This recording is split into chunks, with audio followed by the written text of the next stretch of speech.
dinners on the stove, to enjoying time out in the sun, gardening with your kukum.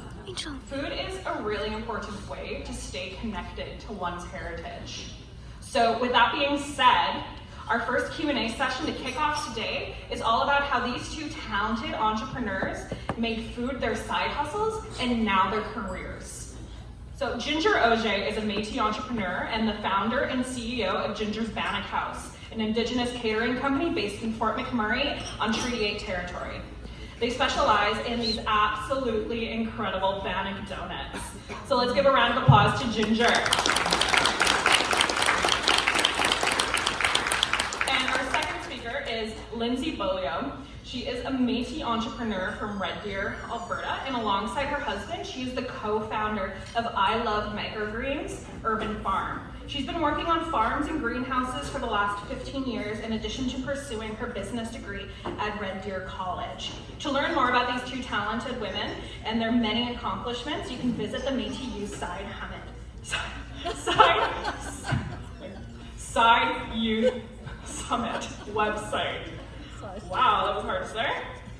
So welcome to the stage, Ginger and Lindsay.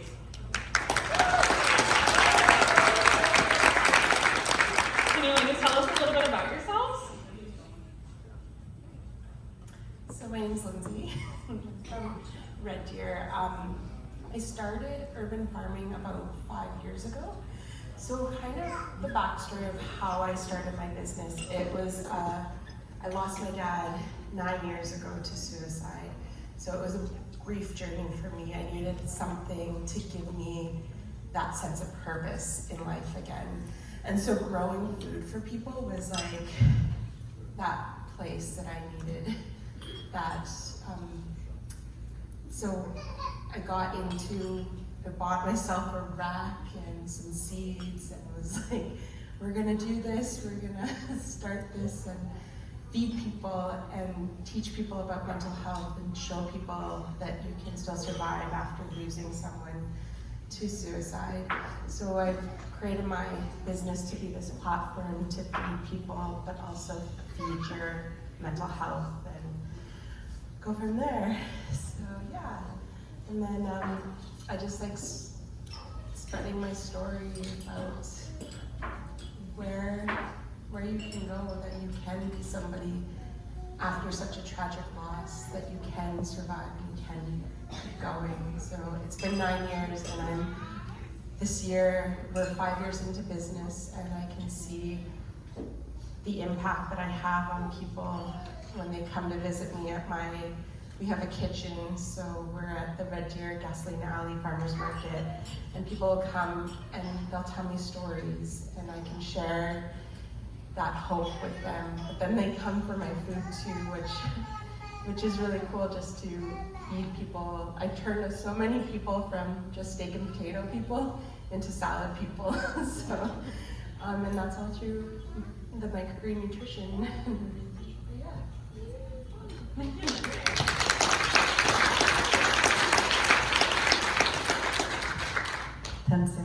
name is Ginger Auger from Rupert, Alberta. My mother was Corinne Auger, my dad was Brian Helker.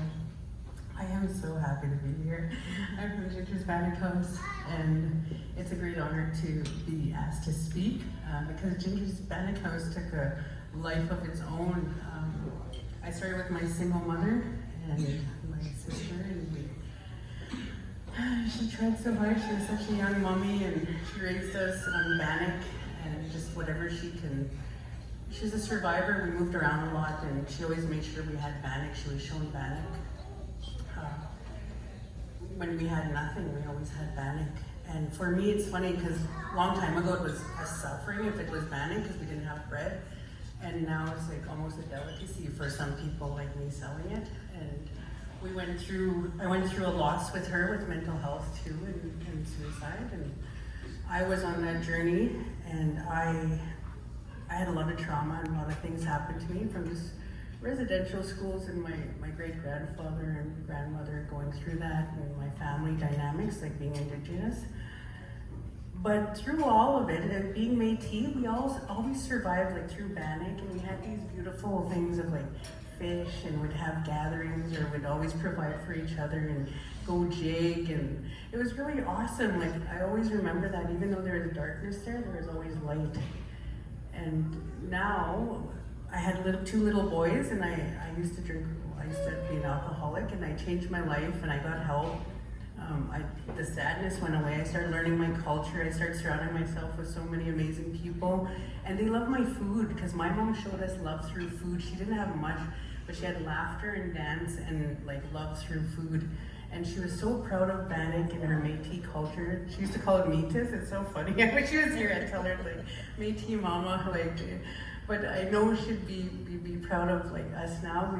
We have like our children, and now they're like my Bannock babies, and I get to teach other people. And now I'm teaching in schools, talking about my story, because I want little gingers to relate to me about how to thrive. Like, don't give up, and it's not going to be that hard. Like, I was thinking, what am I going to tell the youth here? What can I tell them that they haven't heard, or where they're going to listen? I was like, I'm going to tell them advice that I'd give me when I was younger. And the advice I would give is like, it's going to be hard, Ginger. Like, it's going to be so hard. You're going to lose a lot of people, and you're going to fail. But you're going to get through it, and you just got to keep getting back up. So that's my biggest advice to you is just fail your way to success. No matter what, just fall on your back, because you're going to get back up. And that's it. Like, even when you're all alone and you're sad, find somewhere to get rid of the sad. So, and now we're in Fort McMurray. I got all these awards. I'm just surprised by the awards. I'm like, really? You're so silly. I was like, I don't deserve this. And then I think about all the things I went through, and I was like, I guess I do. And I remember looking up to people like me. Like, I hope I can share a message and help others, or even my children. Like, they've never seen me use alcohol or drugs or go down a dark path. I hope they see the being an entrepreneur. And as Métis people, we never had this when we were younger. Like, look at us now. Now you can start your business. You can do this. Like, this is for us. It's our time to shine. Let's rise together. I get so passionate, but I'm so happy to be here. I'm so proud of you all to start your own business, whether you start it or not and you fail, start another one. Like, this is your time. It's in you. And you know it, you feel it, you know you're different, and just go with that. So yeah, that's all I got. Thank you.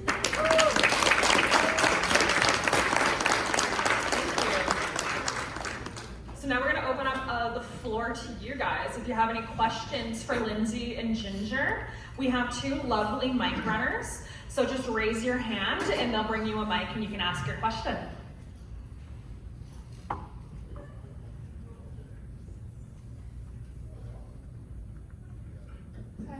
This is for microgreens. How did you come up with your name? What's the idea behind it?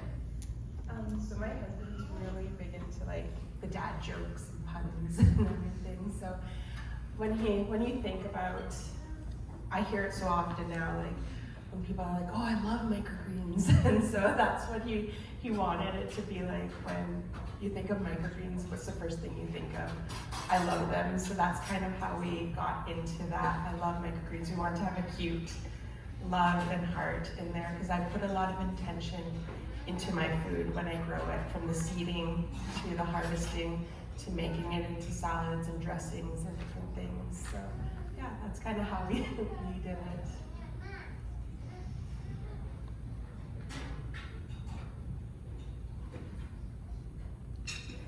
Thank you so much for introducing yourselves. It's really interesting and cool. And I'm also a person that lost their father to suicide. So I was just interested in knowing how you worked with your, like the relationship with your mental health and how you had to consider that in growing your business.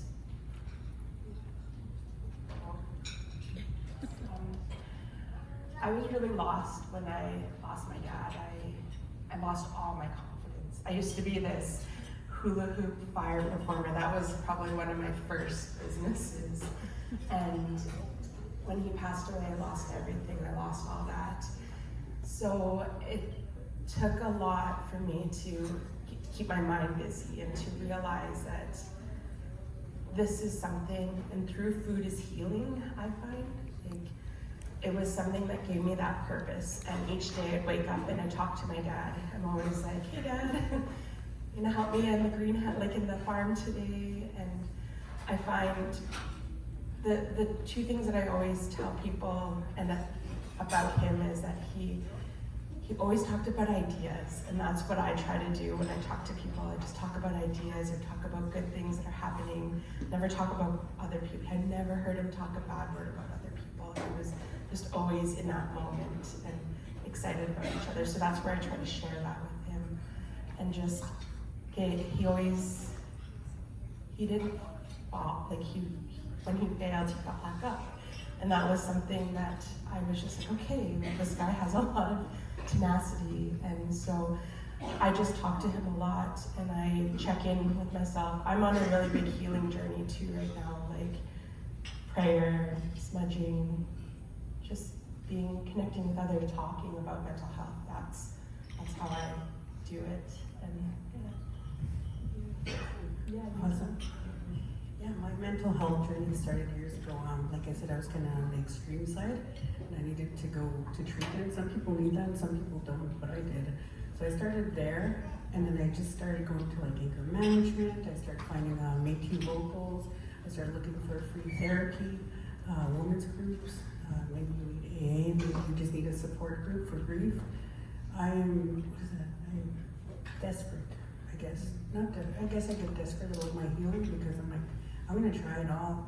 And maybe it won't work for me, but just like food, right? Like we try it all, and some is good and some is not, but eventually it fattens us up, but it healed me. I didn't mean to go there, but no, I'm just on this big journey, and I don't stop. You have to surround yourself with people, and sometimes it takes a while because you have to be the person. You gotta look at yourself, really look at yourself and feel, and that's the hardest part, and it's worth it. I had a breakdown a few years ago, and I thought it was the worst thing, and I couldn't stop because I was finally fully sober, and I'm like, oh, what am I gonna do?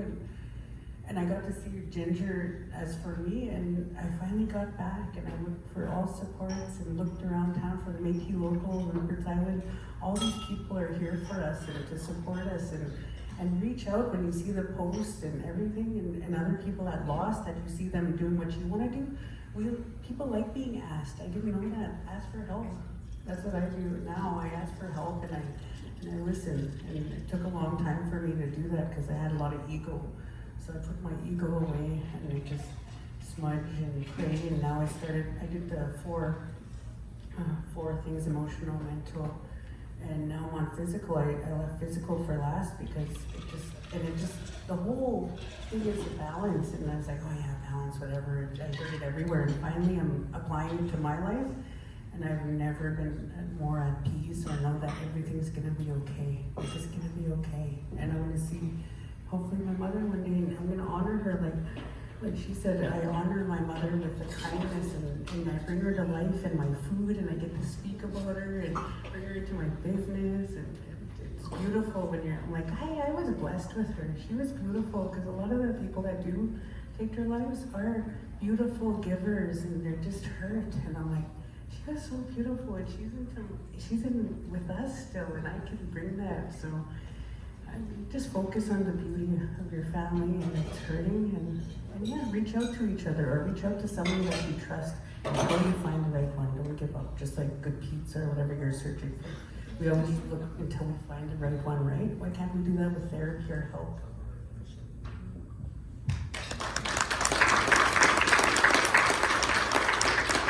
I'm just gonna say, I knew my dad would want me to be sad on this earth, so I'm living his legacy, just like Ginger's living her mom's legacy, and we live that through our businesses, and we can turn grief into something really special. So, yeah.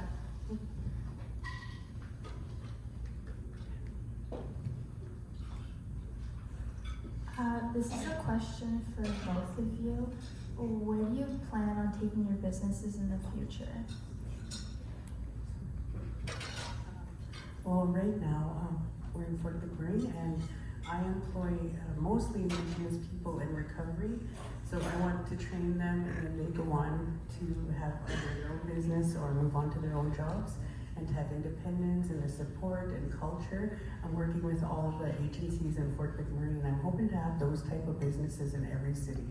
where it's like training and you have this empowerment and I'm helping others and especially start their own businesses. Like it's not just about me, because that's what pushes me. And I'm like, I have a whole stream of people behind me and a lot of ancestors that we're rising up, and I want them, like I have a few graduates that are starting their own businesses. They're starting slowly, and they come with me and we figure out their names, and I'm just so proud. So my business is really about bringing everybody with me to start their own businesses. It's not just about Ginger's Bannock House and just teaching about Bannock and our culture and our just our food, and we're here, like we're still here. So we never went away. Yeah, so when I started my business, I didn't really see where I was going to be in 5 years, and it's really cool to see this journey. So for me, we grow in Red Deer and we supply Red Deer, and I get a lot of people that ask me, oh, why don't you ship your stuff to Saskatoon or this? It's like, because there's growers there, and for me, I think being Indigenous too, our food sustainability and our food security is growing within our communities, not one person supplying others. So I've just been offered a job or as a consultant to work with a company that builds greenhouses and teaches about growing into a lot of reserves, settlements in Manitoba. And so I'm bringing in the Indigenous side to that growing. So my company is kind of going from a restaurant growing operation into more education. So we're kind of evolving into a little bit different side of it. But yeah, it's really exciting.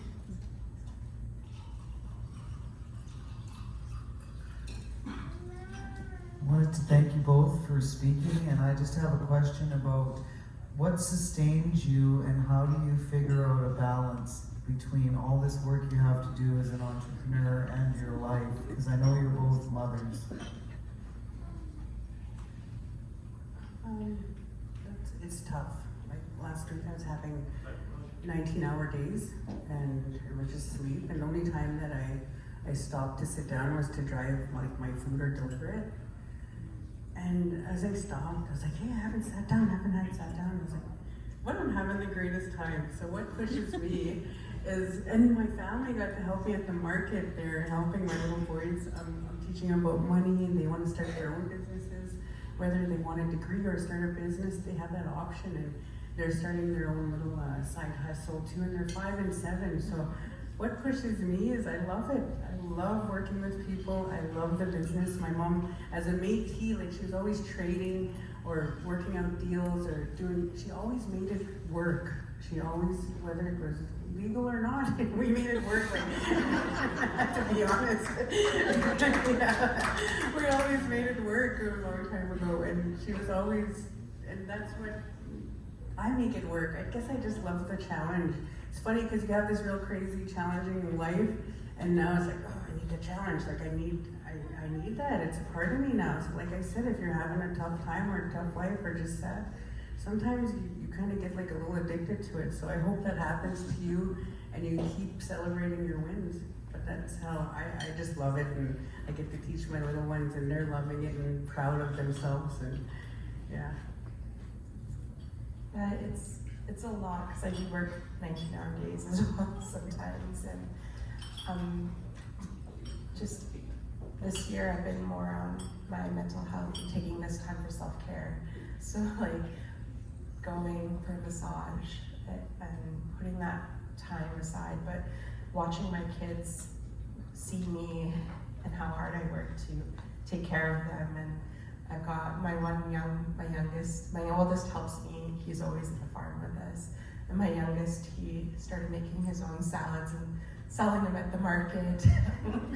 So like it's kind of cool because he has all these chef ideas, and he's 8 years old, and it's just really cool how you bring your whole family into it.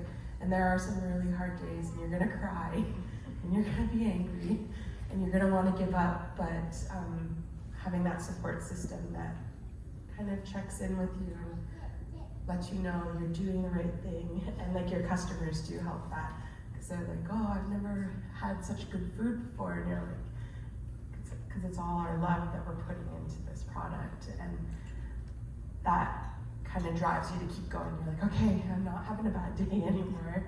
This is awesome. So yeah, just keep on going, right? So. Oh yes, and there's a lot of, like, every town has their Chamber of Commerce or Métis local, so reach out for help. Sometimes they have some things on Rupert Island that can help you. Everything, like, always reach out and just, what you said, self-care. I do a lot, like, this is my self-care, coming here and dressing up all indigenously and and just being with you all. So yeah, and being with my family, like she said, massages. So you're like, oh, a massage or a prayer or just a day off for me. Smudging, whatever works best for you. Yeah, I took my Reiki, and that really helped me just understand and having an intention every day and being grateful for something every day, because that really changes your day.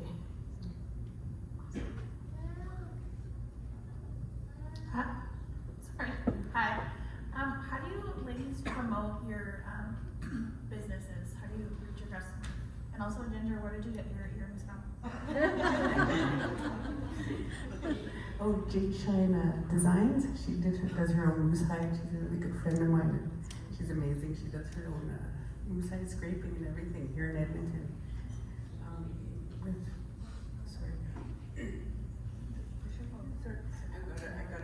I got obsessed with my earrings again. Oh, promoting our business. Ooh, be all over. You gotta go, you gotta talk to people. You gotta get out of your, you gotta be brave. And even if you mess up and you mumble, I used to mumble, like, I went through a lot, and when I was 19, I used to mumble and put my head down. So it's funny that I'm speaking on stage now, but keep showing up and keep being brave. Even today, like, I was nervous. I was like, what am I gonna say? My friends and family are here. My little boys are here watching me speak for the first time. Just showing up for yourself, and I could kind of cry all the way. Now I'm here, and I'm like, I'm doing it for us. I'm doing it for more. But with promoting, I usually go on Facebook, and you know what? You gotta give back. A big part of my business is giving back. We have to give back as a community. That's what helps my business a lot, and me as a person, because I'm a part of community and I'm helping. Like, you help within your own household, why aren't we helping within community? And that really helps. You get to know people that are giving and loving and kind, because they're giving back too. So my recommendations is volunteer out there, what your business is doing, maybe donate once in a while, or even your time, show up, be there, be seen. Even if you're nervous, even if you're standing in the back all quiet and you're like, hey, I'm this ice cream place, but I'm here. But at least you showed up, and one day maybe you'll talk to somebody, or you'll start recognizing your community, recognize your people, your Métis people. That's how I show up. And just doing, they say go on social media 3 times a day, and that's hard, but even just a quick snap, like, I'm doing this, here's the band, I can throw some flour up, you know what I mean? Just anything. just show that you're there. Keep showing up, even if people think you're annoying.